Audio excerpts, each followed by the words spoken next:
Hello दोस्तों, मैं विजय कुमार, आपका अपने चैनल एनसीईआरटी फॉर गवर्नमेंट या मैं स्वागत करता हूँ। दोस्तों देखिए दोस्तों, इस वीडियो में दोस्तों आपके यूपी पुलिस के लिए दोस्तों 50 महत्वपूर्ण क्वेश्चन लाया हूँ। 50 क्वेश्चन देखिए दोस्तों, इसमें से कोशिश कीजिए दोस्तों कि आपका 20 क्वेश्चन सही हो जाए, ठीक है। अगर आप 20 क्वेश्चन सही कर लेते हैं दोस्तों, वाकई मानिए आपकी तैयारी एकदम अच्छे लेवल की, एकदम आप एक सीट पक्का कर सकते हैं, ठीक ना। तो चलिए दोस्तों स्टार्ट करते हैं बिना देरी की वीडियो में दोस्तों सभी प्रकार के क्वेश्चन हैं, सभी सब्जेक्ट से हैं। तो चलिए दोस्तों देखते हैं पहला क्वेश्चन, कि भटनागर पुरस्कार का संबंध किस क्षेत्र से है। पहला ही क्वेश्चन जबरदस्त है दोस्तों। शांति के क्षेत्र से, कि संगीत और नाटक के क्षेत्र से, कि विज्ञान और तकनीकी के क्षेत्र से, कि ललित कला से। क्या हो जाएगा दोस्तों पहले का आंसर? तो पहले का आंसर हो जाएगा दोस्तों ऑप्शन नंबर सी से हो जाएगा, विज्ञान और तकनीकी के से संबंधित है दोस्तों भटनागर पुरस्कार, ठीक ना। दूसरा नंबर देख लेते हैं दोस्तों क्वेश्चन।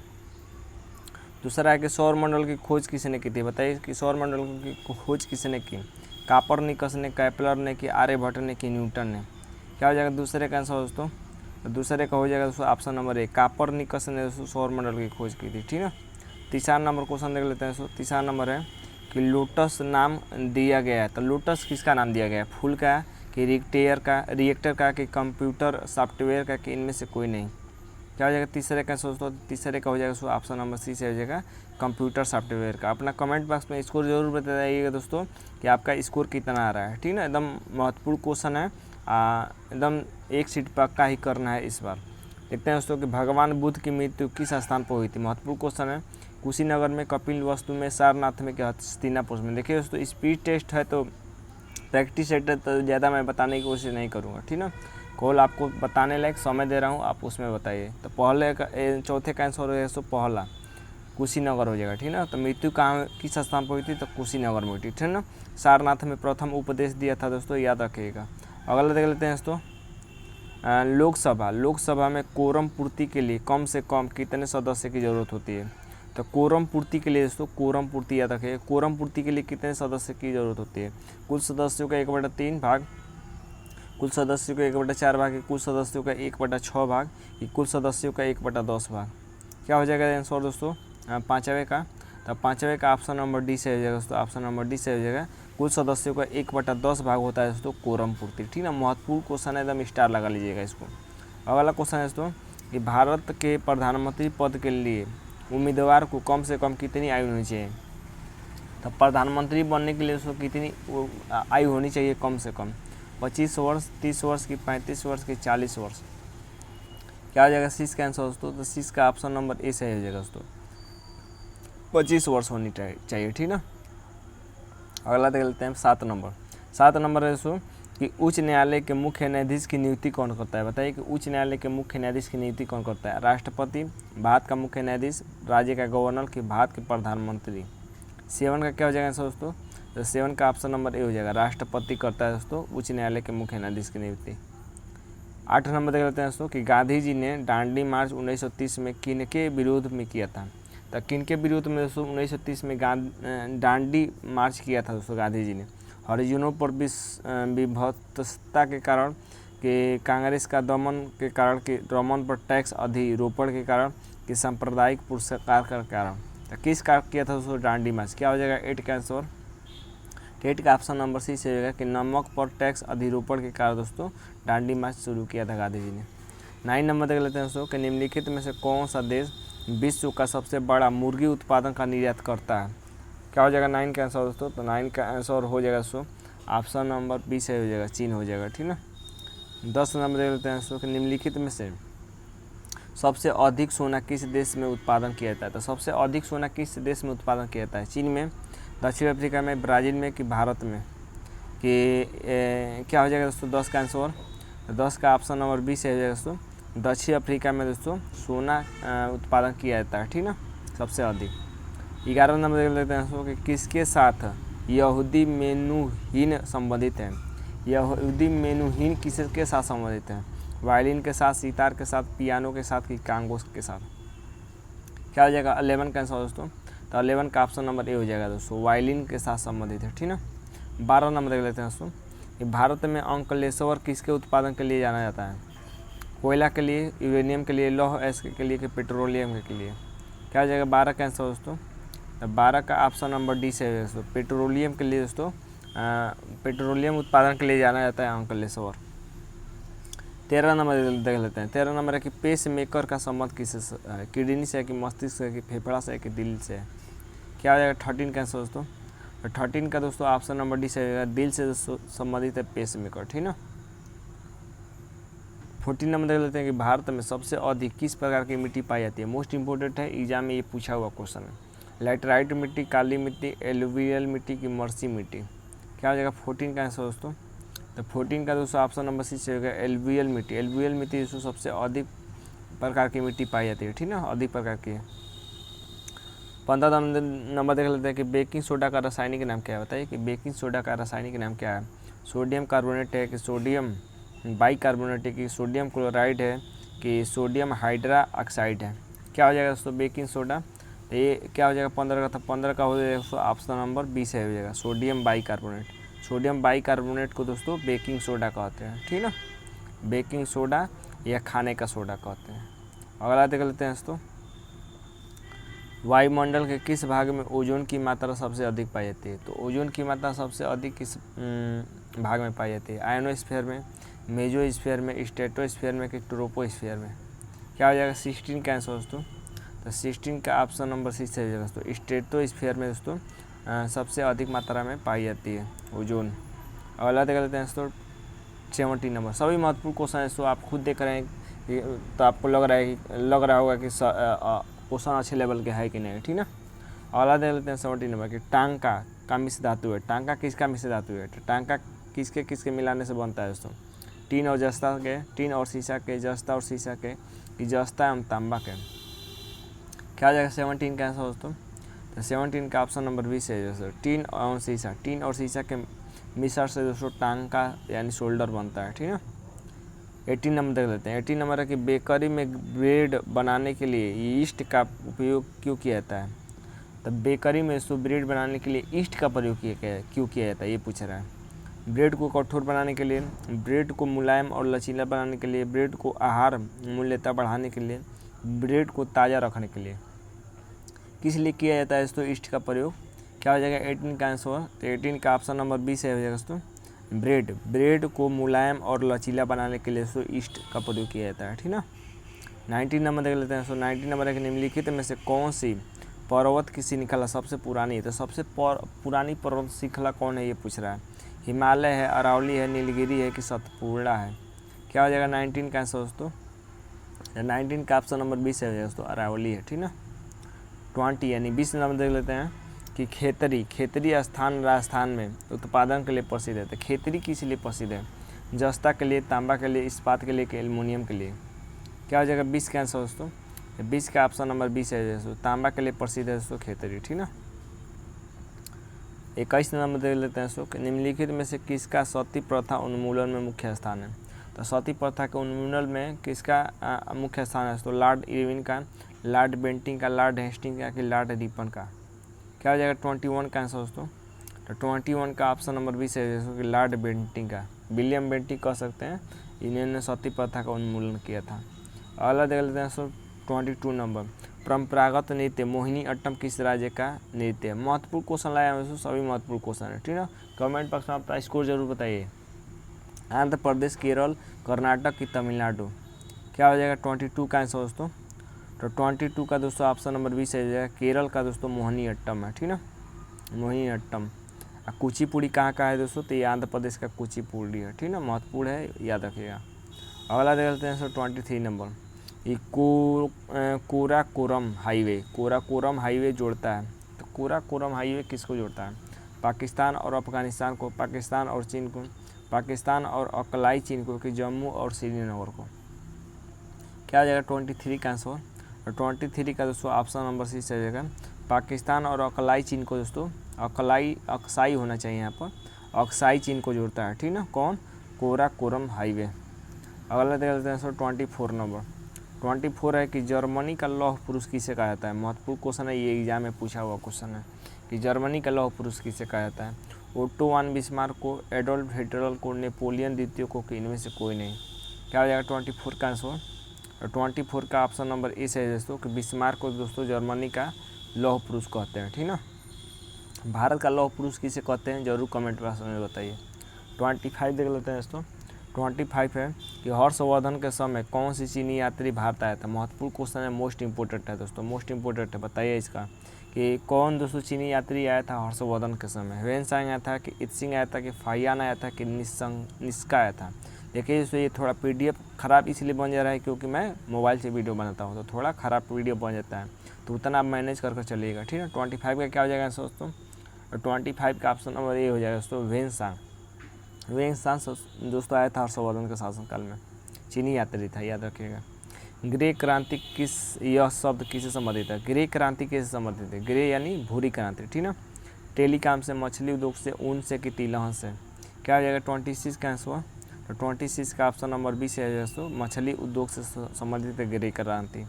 27 देख लेते हैं दोस्तों कि निम्नलिखित में किस में प्रोटीन का सबसे अधिक स्रोत पाया जाता है। तो प्रोटीन सबसे अधिक किस में पाया जाता है, उड़द के दाल में कि चना के दाल में, मटर में कि सोयाबीन में। क्या हो जाएगा आंसर दोस्तों 27 का। 27 का ऑप्शन नंबर डी से हो जाएगा दोस्तों, सोयाबीन। सोयाबीन में सबसे अधिक प्रोटीन पाया जाता है, ठीक है। 28 देख लेते हैं दोस्तों। 28 है कि निम्नलिखित में से आँखों की कौन सी दोष को ठीक नहीं किया जा सकता है। तो आँखों की दोष को ठीक नहीं किया जा सकता है दोस्तों। क्या हो जाएगा, मायोपिया, हाइपरमेट्रोपिया की वर्णनाता कि इनमें से कोई नहीं। तो किसकी आँखों को ठीक नहीं किया जा सकता है, कौन सी बीमारी हो जाएगी। तो क्या हो जाएगा 28 का आंसर। तो 28 का सी से हो जाएगा वर्णांतता। वर्णांतता वाले व्यक्ति की आँखों को ठीक नहीं किया जा सकता है, ठीक ना। 29 है दोस्तों कि बांग्लादेश की सीमा भारत के कितने राज्यों को छूती है। बताइए बांग्लादेश की सीमा भारत के कितने राज्यों को छूती है। ऑप्शन है दोस्तों 4, 7, 5 की 2। क्या हो जाएगा 29 का आंसर दोस्तों। तो 29 का दोस्तों ऑप्शन नंबर सी से हो जाएगा, 5 राज्यों को दोस्तों छूती है बांग्लादेश की सीमा। मोस्ट इंपोर्टेंट है, याद रखिएगा। 29 हो गया। 30 देख लेते हैं कि भारतीय रिएक्टर के खोजकर्ता कौन है। बताइए कि भारतीय रिएक्टर के खोजकर्ता कौन है।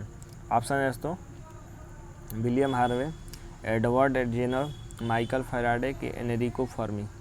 क्या हो जाएगा 30 का आंसर दोस्तों। तो 30 का ऑप्शन नंबर डी से हो जाएगा, एनरिको फर्मी दोस्तों नाम के रिएक्टर के खोज करता है। 31 देख लेते हैं कि बुकर पुरस्कार का संबंध निम्नलिखित में से किस क्षेत्र से है। तो बुकर पुरस्कार का संबंध किससे है, खेलकूद से, पत्रकारिता से, साहित्य से कि जनसेवा से। क्या हो जाएगा 31 का आंसर दोस्तों। तो 31 का ऑप्शन नंबर सी से हो जाएगा, साहित्य से संबंधित है बुकर पुरस्कार। 32 देख लेते हैं। 32 है कि सुल्तानपुर पक्षी अभयारण्य कहाँ है। बताइए सुल्तानपुर पक्षी अभयारण्य कहाँ है। छत्तीसगढ़ में, कर्नाटक में, हरियाणा में कि हिमाचल प्रदेश में। क्या हो जाएगा 32 का आंसर दोस्तों। 32 का ऑप्शन नंबर सी से हरियाणा में दोस्तों है सुल्तानपुर पक्षी अभयारण्य। 33 नंबर देख लेते हैं दोस्तों कि काव्य मीमांसा के लेखक कौन है। बताइए काव्य मीमांसा का लेखक कौन है। सुबंधु है कि श्रीहर्ष है कि पाणिनि है कि राजशेखर है। क्या हो जाएगा 33 का आंसर दोस्तों। और 33 का दोस्तों ऑप्शन नंबर डी से हो जाएगा, राजशेखर है। राजशेखर दोस्तों काव्य मीमांसा के लेखक। 34 नंबर है। 34 नंबर देख लेते हैं कि दलितों के लिए हरिजन शब्द का प्रयोग सर्वप्रथम किसने किया था। बताइए दलितों के लिए हरिजन शब्द का प्रयोग सर्वप्रथम किसने किया था। सरदार पटेल ने, महात्मा गांधी ने, ज्योतिबा राव फुले ने, विनोबा भावे ने। क्या हो जाएगा 34 का आंसर दोस्तों। और 34 का दोस्तों ऑप्शन नंबर बी से हो जाएगा, महात्मा गांधी। महात्मा गांधी ने दोस्तों हरिजन शब्द का प्रयोग किया था दोस्तों दलितों के लिए, ठीक ना। महत्वपूर्ण क्वेश्चन है। हरिजन मतलब भगवान का सेवक, हरि मतलब भगवान। भारत का कुल क्षेत्रफल कितना है दोस्तों। ऑप्शन वीडियो रोककर ऑप्शन देख लीजिए। क्या हो जाएगा इसका आंसर 35 का। 35 का ऑप्शन नंबर सी से है दोस्तों 32,87,263 वर्ग किलोमीटर है भारत का क्षेत्रफल, ठीक ना। 36 दे लेते हैं सो कि चंबल बेतवा किस नदी की महत्वपूर्ण सहायक नदियाँ हैं। तो चंबल बेतवा किस नदी की महत्वपूर्ण सहायक नदी है। गंगा नदी की, यमुना नदी की, गोदावरी नदी की, कावेरी नदी की। क्या हो जाएगा 36 का आंसर दोस्तों। 36 का ऑप्शन नंबर 20 से है दोस्तों, यमुना नदी की सहायक नदी है, ठीक ना। 37 देख लेते हैं उसकी बाल्टिक सागर तथा उत्तरी सागर को कौन मिलाती है। तो मैं कई बार आपको ट्रिक बता दिया हूँ दोस्तों, एकदम आपको आ गया होगा, ठीक ना। कील के लिए ट्रिक मैंने क्या बताया था, कील उतरा बाल्टी में, कील उतरा बाल्टी में। तक कील नहर किसको जोड़ती है, तो कील उतरा से उत्तरी सागर को बाल्टिक सागर से। तो कील उतरा बाल्टी में ये मैंने ट्रिक बताया था, ठीक ना। स्वेज नहर को भूल जाओ, स्वेज नहर को क्या हो जाओ, भूल जाओ। तो स्वेज नहर को भूल जाओ तो भू से भूमध्य सागर, लौ से लाल सागर। सुएज नहर, भूमध्य सागर और लाल सागर को जोड़ती है, ठीक ना। पनामा पीकर प्रशांत अंधा हो गया। पनामा पीकर क्या, प्रशांत अंधा हो गया। क्या हो गया, अंधा। तो पनामा नहर किसको जोड़ती है, प्रशांत महासागर को अंध महासागर से, ठीक ना। तो क्या हो जाएगा 37 का आंसर। तो ऑप्शन नंबर ए हो जाएगा दोस्तों, कील नहर। कील नहर बाल्टिक सागर को उत्तरी सागर से जोड़ती है। 38 देख लेते हैं कि ऋग्वेद में सर्वाधिक मंत्र किस देवता की स्तुति में लिखा गया है। तो किस देवता की स्तुति में दोस्तों ऋग्वेद लिखा गया है, अग्नि, इंद्र, वरुण की इनमें से कोई नहीं। 38 का क्या हो जाएगा आंसर दोस्तों। 38 का दोस्तों ऑप्शन नंबर 20 है दोस्तों, इंद्र की स्तुति में दोस्तों लिखा गया है ऋग्वेद में सर्वाधिक मंत्र, ठीक ना। 39 देख लेते हैं दोस्तों कि भाखड़ा नांगल परियोजना किस नदी पर, हाल ही में बिहार में पूछा था ये। महानदी, सतलज की, कावेरी की, सोन। क्या हो जाएगा 39 का आंसर दोस्तों। तो 39 का दोस्तों ऑप्शन नंबर दोस्तों 20 है, सतलज नदी पर दोस्तों भाखड़ा नांगल परियोजना। बंगाल विभाजन कब हुआ था बताइए, महत्वपूर्ण क्वेश्चन है। 1902 में, 1905 में, 1907 में, 1909 में। क्या हो जाएगा दोस्तों आंसर, 40 का आंसर। तो 40 का दोस्तों ऑप्शन नंबर 20 है हो जाएगा दोस्तों। 1905 में दोस्तों बंगाल विभाजन हुआ था, ठीक ना। 40 हो गया। 41 देख लेते हैं दोस्तों। 41 नंबर है कि ग्रीष्म काल में भारत में वर्षा हेतु उत्तरदायी कारक है। तो ग्रीष्म काल में दोस्तों भारत जो वर्षा होती है भारत में, वो किसके कारण होती है, उत्तर पूर्वी मानसून के कारण, दक्षिण पश्चिम मानसून के कारण, दक्षिण पूर्व मानसून के कारण, कि उत्तर पश्चिम मानसून के कारण। क्या हो जाएगा 41 का आंसर दोस्तों। तो 41 का दोस्तों ऑप्शन नंबर 20 है दोस्तों, दक्षिण पश्चिम मानसून। दक्षिण पश्चिम मानसून, तो ये हमारा भारत का नक्शा है दोस्तों। ये हो गया दक्षिण, ये हो गया पश्चिम। तो दक्षिण पश्चिम मानसून के कारण दोस्तों भारत में वर्षा होती है ग्रीष्म काल में, ठीक ना। महत्वपूर्ण है, याद रखिएगा। अगला देख लेते हैं दोस्तों कि कौन सा विटामिन रक्त को थक्का होने में सहायक होता है बताइए। रक्त को थक्का करने में कौन सहायक होता है विटामिन, विटामिन के, विटामिन ए, विटामिन ई की, विटामिन सी। क्या हो जाएगा 42 का आंसर दोस्तों। 42 का ऑप्शन नंबर इस हो जाएगा, विटामिन के दोस्तों रक्त को थक्का होने में सहायक करता है। 43 देख लेते हैं दोस्तों। 43 है कि रेडियो तरंगों के प्रेषण में सहायता करने वाली वायुमंडलीय परत कौन सी है। तो कौन सी दोस्तों वायुमंडलीय की परत सहायता करती है रेडियो तरंगों के प्रेषण में, मेसोस्फीयर, आयनोस्फीयर, स्ट्रेटोस्फीयर, किनमें से कोई नहीं। क्या आ जाएगा 43 का आंसर दोस्तों। 43 का ऑप्शन नंबर 20 है जगह, ऑप्शन नंबर 20 है जगह आयनोस्फीयर। आयनोस्फीयर दोस्तों रेडियो तरंगों के प्रेषण में सहायता करती है, ठीक ना। 44 देख लेते हैं दोस्तों। 44 है निम्नलिखित में से कौन सा शहर टेम्स नदी के किनारे स्थित है बताइए। टेम्स नदी के किनारे कौन शहर स्थित है, लंदन, न्यूयॉर्क, पेरिस की बैंकॉक। क्या हो जाएगा 44 का आंसर दोस्तों। तो 44 का दोस्तों ऑप्शन नंबर ए सही हो जाएगा, लंदन। लंदन दोस्तों टेम्स नदी के किनारे स्थित है। 45 देख लेते हैं कि भैंस के दूध में वसा की मात्रा कितनी होती है बताइए। वसा की मात्रा क्या हो जाए कितनी होती है, क्या हो जाएगा 45 का। तो ऑप्शन नंबर डी याद रखिएगा 7.2%, ठीक ना। 46 देख लेते हैं, महत्वपूर्ण क्वेश्चन है कि दिल्ली सल्तनत में विभिन्न वंशों का सही कालानुक्रम क्या है। सबसे सटीक बताना है दोस्तों कि सबसे पहले कौन सा राजवंश आया था। तो 40 नंबर का दोस्तों वीडियो रोक कर जरूर देखिए। 40 नहीं है, 46 है। 46 का वीडियो रोक कर जरूर क्वेश्चन देखिए, क्या हो जाएगा आंसर। तो क्या हो जाएगा 46 का आंसर दोस्तों। तो 46 का देखिए दोस्तों ऑप्शन नंबर ए हो जाएगा, सबसे पहले गुलाम वंश आया था। गुलाम वंश को ही दास वंश कहते हैं। उसके बाद खिलजी वंश, उसके बाद तुगलक वंश, सैयद वंश, लास्ट में लोधी वंश, ठीक ना। ऑप्शन नंबर ए सही हो जाएगा। 47 देख लेते हैं कि ऑल इंडिया किसान सभा का प्रथम अधिवेशन कहाँ हुआ था बताइए। ऑल इंडिया किसान सभा का प्रथम अधिवेशन कहाँ हुआ था दोस्तों। ऑप्शन है दोस्तों आपके पास लाहौर, दिल्ली, लखनऊ की कानपुर। क्या हो जाएगा 47 का आंसर। तो 47 का दोस्तों ऑप्शन नंबर सी सही हो जाएगा, लखनऊ में दोस्तों ऑल इंडिया किसान सभा का प्रथम अधिवेशन हुआ था। अगला देख लेते हैं दोस्तों 48 नंबर कि देश का पहला पुलिस संग्रहालय की स्थापना कहाँ की जा रही है, मोस्ट इंपॉर्टेंट है। तो 48 का दोस्तों याद रखिएगा, 48 का दोस्तों ऑप्शन नंबर ए से हो जाएगा, उत्तर प्रदेश में। लास्ट नहीं दोस्तों 49 है कि मानव शरीर का सब कौन सा अंग में लसिका कोशिकाएं बनती है। तो लसिका कोशिकाएं दोस्तों कौन सा अंग में बनती है, तिल्ली में, दीर्घ अस्थि में, यकृत में, कि अग्नाशय में। क्या हो जाएगा 49 का आंसर दोस्तों। तो 49 का दोस्तों ऑप्शन नंबर बी से हो जाएगा, दीर्घ अस्थि में बनती है। 49 का बी। 50 नंबर देख लेते हैं दोस्तों कि संविधान के किस भाग को भारत का मैग्ना कार्टा कहा जाता है। तो भारत का मैग्ना कार्टा किस भाग को कहा जाता है, मोस्ट इंपोर्टेंट है। क्या हो जाएगा 50 का आंसर दोस्तों। तो ऑप्शन नंबर ए हो जाएगा, भाग 3 को कहा जाता है। लास्ट क्वेश्चन देख लेते हैं दोस्तों लास्ट क्वेश्चन है कि विश्व जनसंख्या दिवस कब मनाया जाता है, बताइए। 10 जून को, 11 जुलाई को, 18 जुलाई को, कि 20 अगस्त को। 51 का क्या हो जाएगा आंसर दोस्तों, 51 का दोस्तों ऑप्शन नंबर 20 है जाएगा। 11 जुलाई को दोस्तों मनाया जाता है विश्व जनसंख्या दिवस, ठीक ना। उम्मीद करते हैं दोस्तों कि क्वेश्चन आपको अच्छे लगे होंगे, अच्छे लेवल के क्वेश्चन थे, एकदम आपके एग्जाम ओरिएंटेड, ठीक ना। तो वीडियो को लाइक और शेयर जरूर करिएगा दोस्तों, और अपने एक कमेंट भी दीजिएगा प्यार सा, अपना स्कोर बोर्ड जरूर बताइएगा। आज के लिए बस इतना ही दोस्तों, धन्यवाद दोस्तों।